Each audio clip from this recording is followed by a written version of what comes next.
अपने समाज के हितों की बात, उनके हितों को प्रोटेक्ट नहीं कर सकती। मैं हाउस से इस्तीफा दे रही हूं। मैं ये बताना चाहता हूं चंद्रशेखर जी के समर्थकों को और उनको भी कि बहन कुमारी मायावती जी ने इस्तीफा उच्च सदन जो 6 साल के लिए है, लोकसभा 5 साल के लिए, राज्यसभा 6 साल के लिए होती है, इस्तीफा देने का काम बहन कुमारी मायावती जी ने चंद्रशेखर आजाद जी के लिए और सब्बीरपुर कांड में पीड़ितों के लिए किया था।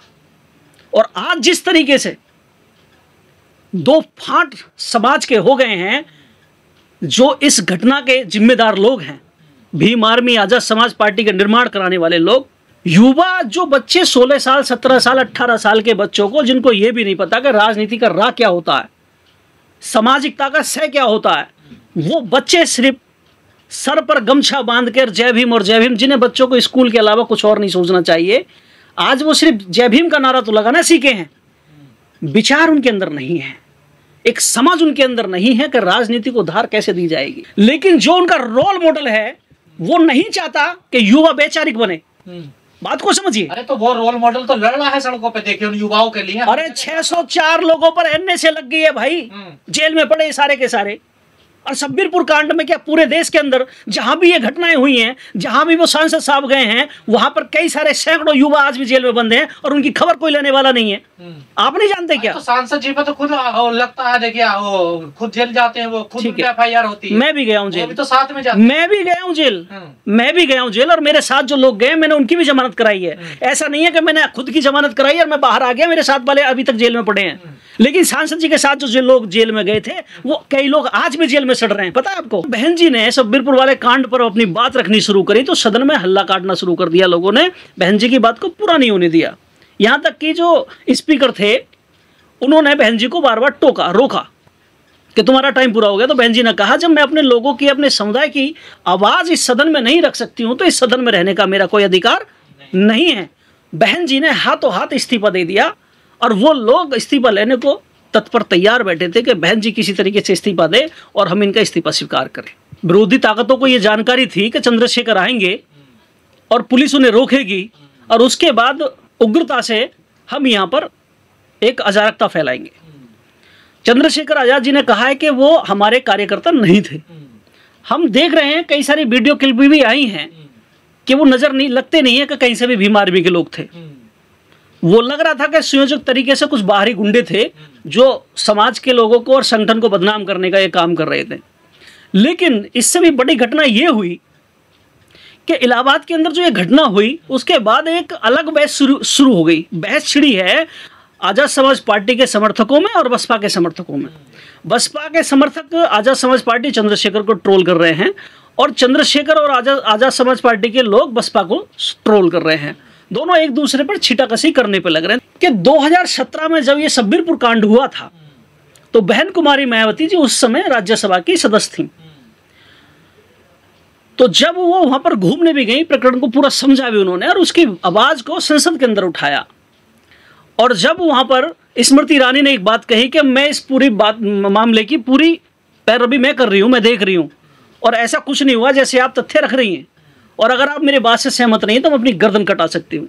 तो बहन जी ने कहा कि मैं तुम्हारी बात से सहमत नहीं हूँ, तुम मुझे अपनी गर्दन काट के दो।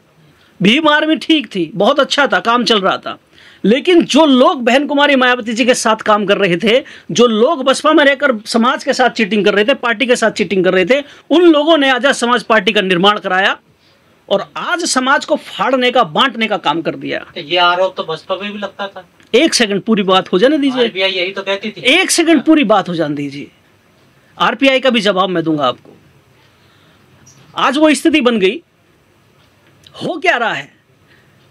विचार, आपको एक चीज बता दूं, उग्र संगठन या उग्र राजनीति गजेंद्र भाई लंबी नहीं चल सकती। उग्र राजनीति लंबी नहीं चल सकती, उग्र संगठन लंबा नहीं चल सकता, लेकिन वैचारिक संगठन हजारों साल काम कर सकता है। हमारे सामने ब्लू पैंथर का एग्जाम्पल है जो महाराष्ट्र से शुरू हुआ, समझ रहे हैं? उनकी भी उग्रता थी, वो किस तरीके से काम करता था पूरा देश जानता है, लेकिन उनकी उग्रता ही ब्लू पैंथर को समाप्त करने में कारगर साबित हुई। तो आप चाहते हैं सांसद जी घर से बाहर ना निकले? मैंने ये नहीं कहा। और क्या कहना? मैं ये कहना चाह रहा हूं कि संगठन को उग्र बनाने की बजाय वैचारिक बनाएं। बात को समझिए। संगठन को उग्र बनाने की बजाय वैचारिक बनाए संगठन को। जिस तरीके से आप बैठकर मीडिया में, सोशल मीडिया में एक दिखावा करते हैं कि मैंने बहन जी को कॉल किया मिलने के लिए, हम मिलवाते हैं बहन जी से? कहाँ मिलती है बहन? हम मिलवाएंगे ना पूरा देश। अरे छोड़ बहुजन दीजिए, समाज हम छोड़िए ना, आप चलिए, मैं मिलवाऊंगा आपको, मैं मिलवाऊंगा, मेरे साथ चलिए, आप भी चलिए, सांसद जी को भी ले चलिए और 100-200 लोगों को लेके चलिए। लेकिन भीम आर्मी और आजाद समाज पार्टी वालों ने भी लीगल सेल बना लिया है मुकदमे जो है सॉल्व कराने के लिए। मुद्दा मुकदमे सॉल्व कराने का नहीं है, मुद्दा ये है कि आज इलाहाबाद के आसपास के गांव के अंदर जो स्थिति बनी हुई है, जाटव और चमार के नाम पर पुलिस किसी भी नाबालिग बच्चे को उठाकर जेल में डाल रही है। बात को समझिए। ये तो सरकार बेशक सुनिए, ये ठीक है, सरकार का है। सरकार उस समय भी भारतीय जनता पार्टी की, जब सब्बीरपुर कांड हुआ था, चंद्रशेखर का जो जन्म हुआ है वो भारतीय जनता पार्टी में ही हुआ है। वो एक्सीडेंटल लीडर बने, वो सब्बीरपुर कांड से बने। बात को समझिए मैं कुछ क्या कहना चाह रहा हूं। आज उन घरों की स्थिति क्या है जो बच्चे, बहन जी गई थी, क्या हुआ था वहाँ आपको पता? बताइए आप। हाँ, जब सब्बीरपुर से लौट रही, क्या हुआ वहाँ? दंगा नहीं हुआ? आप सब्बीरपुर कांड का पूरा स्टिंग करिए सही तरीके से, और मैं आपसे निवेदन करूंगा कि आज 8 साल हो चुके उस घटना को, वहां पर जाइए, हमारे रिपोर्टरों को जाना चाहिए, जमीन स्थिति को समझना चाहिए आज भी जाकर, क्योंकि अभी वहां की अधूरी कहानी पड़ी है जो अभी समाज के सामने नहीं आई है, वो आनी चाहिए। मैं ये कहना चाह रहा हूं कि संगठन के नाम पर या राजनीतिक दलों के नाम पर जो समाज को बांटा जा रहा है, इससे समाज का ना है तो भला होगा, ना ही इससे संविधान बचेगा, ना ही इससे अधिकार बचेंगे, और ना ही इससे फंडामेंटल राइट बचेगा। दिल्ली में गुरु घर तोड़ दिया गया था, 96 लोग जेल गए थे, 56 लोग हरियाणा गए थे, उसमें भी न्याय नहीं मिला है युवाओं को। तो जो लोग गए थे, मैं वही तो पूछ रहा हूँ, उसका नेतृत्व कौन कर रहा था गुरु घर का? उस आंदोलन का नेतृत्व करने वाला कौन था? वो लोग जो जेल से गए थे, क्या जेल में गए थे, क्या वो लोग अभी तक प्रॉपर निकल के आ गए सारे? क्या आज उनकी स्थिति क्या है? मैं यही कहना चाह रहा हूं, आप देश के कई सारे आंदोलन ऐसे रहे हैं जिनमें युवा जेल जाने का तो हमें पता रहा है, बाद में उनके साथ क्या हुआ हमें नहीं पता।